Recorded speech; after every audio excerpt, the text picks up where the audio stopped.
வணக்கம் சார். வணக்கம் மேடம். குட்டீஸ் வணக்கம். வணக்கம். வணக்கமே யோசிச்சு சொல்றீங்களே. ரொம்ப நேரம் சாப்பிடாம இருந்தீங்களா? ஜூஸ் குடிச்சனால கொஞ்சம் ரிலீஃப் ஆயிட்டு சொல்லிக்கலாம் அப்படின்னு சொல்லிட்டு.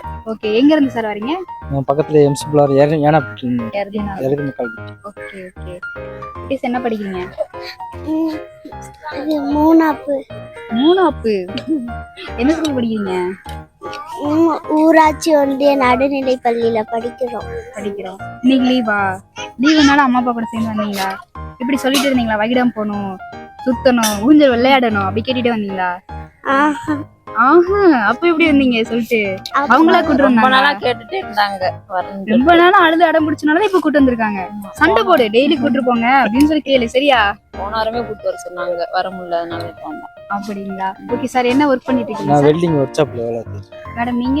நான் ஹவுஸ் ஒர்க் அப்படிங்களா? ஓகே. வாரத்துல இந்த ஒரு நாள் மட்டும்தான் பிள்ளைங்களோட நல்லா ஜாலியா என்ஜாய் பண்றீங்களா? 6 நாளுமேவும் வாழ்க்கைக்காக ஓடணும் ஓடிக்கிட்டே இருந்தான் அப்படின்ற மாதிரி இருந்துட்டு. ஓகே. திருமணம் வந்து கல்யாணமா இல்ல எப்படி சார்? அரேஞ்ச் மேரேஜ்ங்களா? Okay okay. ஃபர்ஸ்ட் மேடமை பார்த்தப்போ எப்படி ஃபீல் பண்ணீங்க நம்ம லைஃபுக்கு அப்படின்னு? என் மனது அது பிடிச்சி நல்லபடியா எனக்கு ஏத்த மனைவி.